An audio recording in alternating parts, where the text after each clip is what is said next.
So hello everyone. हमने last video में समझा था कि हम कैसे मल्टीपल फाइल्स क्रिएट कर सकते हैं। ठीक है, इस वीडियो में हम समझेंगे कि कैसे अगर हमें कोई पर्टिकुलर है ना, तो उसमें जो हम मल्टीपल फाइल्स क्रिएट कर रखी है वो कैसे हम अपने कमांड लाइन पे करें। ठीक है, देखिए उसके लिए ना क्या होता है, एक फंक्शन होता है fs डॉट फंक्शन रीड करके रीड डेर करके ना एक फंक्शन होता है। ठीक है, अब देखिए इसमें दो पैरामीटर हमने पास करे, एक डायरेक्टरी पाथ, ठीक है, जो हमने बनाया था वेरिएबल डायरेक्टरी पाथ का, जिसके अंदर प्रॉपर हमारा पाथ है to go to test. Test पे जाने के लिए जो हमने डायरेक्ट पाथ बना रखा था ना हमने वेरिएबल, वो हम पास कर देंगे पहला वेरिएबल। दूसरा ये कि हम दूसरे में हम क्या कर सकते हैं, एक पैरेंथेसिस क्रिएट करा। ठीक है, और एरर भी लिख सकते हो, ERR भी लिख सकते हो आप। ठीक है, देन हमें क्या निकालना है, हमें क्या पता करनी है, फाइल्स पता करनी है ना, तो फाइल्स हमने कर दिया। ठीक है, अब देखिए यहाँ पर अब हमने लगाया एरो फंक्शन।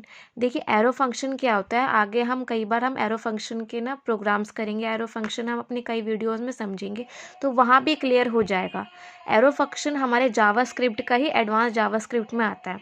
ठीक है, अब देखिए इसके अंदर एरो फंक्शन लगाया, फिर यहाँ मैं करूँगी console dot log files. Files को हम मैं प्रिंट निकलवाऊंगी कि फाइल्स में क्या क्या इन्फॉर्मेशन है।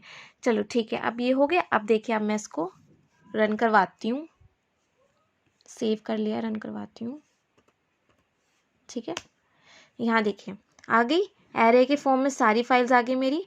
ठीक है, देखिए आ गई यहाँ पे फाइल्स। अब देखिए क्या है, क्योंकि फाइल्स ना यहाँ पर भी और यहाँ पर भी दोनों बार फाइल्स आ गई अच्छे से। ठीक है, अब देखिए आगे हम समझते हैं। आगे मैं नहीं चाहती, मैं चाहती हूँ कि ये नॉर्मल फाइल है, एरे के फॉर्म में ना फाइल है, नॉर्मल फाइल है। तो आप देखिए क्या होता है। देखिए अब इसको मैं यहाँ से हटाती हूँ, यहाँ करती हूँ फाइल्स डॉट, अब ये मैं लगाती हूँ फॉर ईच। ठीक है, फॉर ईच लगाया। ठीक है, ठीक है, पैरेंथेसिस लगाया। ठीक है, इक्वल्स टू पेन एरो। ठीक है, अब यहाँ पर मैं कुछ भी लिख सकती हूँ, आइटम लिख देती हूँ, चलो। ठीक है, यहाँ पर हम ब्लॉक चालू कर दें, यहाँ पे कंसोल डॉट लॉग। ठीक है, अब यहाँ पर आइटम्स आइटम। ठीक है, सेव करा दिया। अब आ गए हम यहाँ पर अपने, रन करवाएंगे।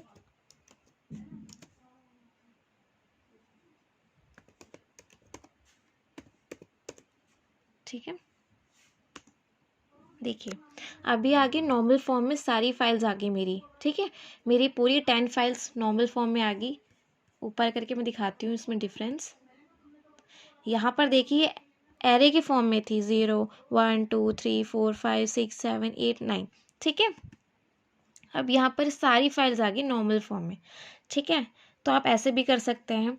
ठीक है, तो आप समझ गए कैसे हम एक मल्टीपल फाइल्स क्रिएट करवा सकते हैं कोई स्पेसिफिक फोल्डर में। पाथ हम मॉड्यूल को समझ लिया हमने, ये थोड़ा इंपॉर्टेंट मॉड्यूल है, थोड़ा ध्यान से और आराम से आप समझ जाएंगे। ठीक है, और कैसे हम उसको यहाँ पर हमारे कमांड लाइन में रीड करवा सकते हैं। ठीक है।